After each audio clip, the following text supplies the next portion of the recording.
Благодаря, госпожо президент. Госпожо президент Лагард, уважаеми колеги! Този парламент има една ясна отговорност и тя е да упражнява демократичен контрол върху Европейската централна банка. Това е единствената институция в Европейския съюз, която има такова право. Докладът на Европейската централна банка, който разглеждаме днес, игнорира почти всичко съществено обаче и се фокусира върху второстепенни детайли. Той пропуска слоновете в стаята. Първо, напълно се премълчава връзката между кризата с разходите за живот, инфлацията и управлението и паричната политика на Европейската централна банка, за да се запази удобния разказ, че виновни са климатичните промени или Путин. И второ, не се казва нищо за реалното геополитическо състояние на еврото, за да не стане ясно защо всъщност се въвежда толкова спешно дигиталното евро. Нека посоча само част от тези слонове, които липсват.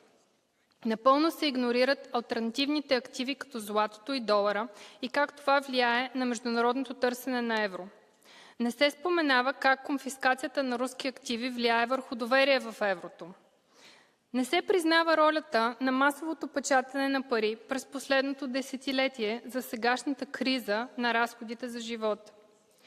Липсва каквато и да било връзка между жилищния пазар и паричния потоп в фиатната система и не се прави връзка между нулевите лихви и кризата на конкурентоспособността в Европейския съюз и така наречените зомби предприятия.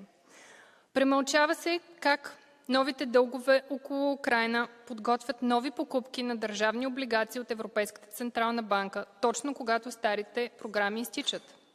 И най-важното, което искам да подчертая като евродепутат от България, е, че бюджетните данни на България се оказаха неверни, а конвергентните критерии за присъединяването ни към еврозоната отново бяха пренебрегнати.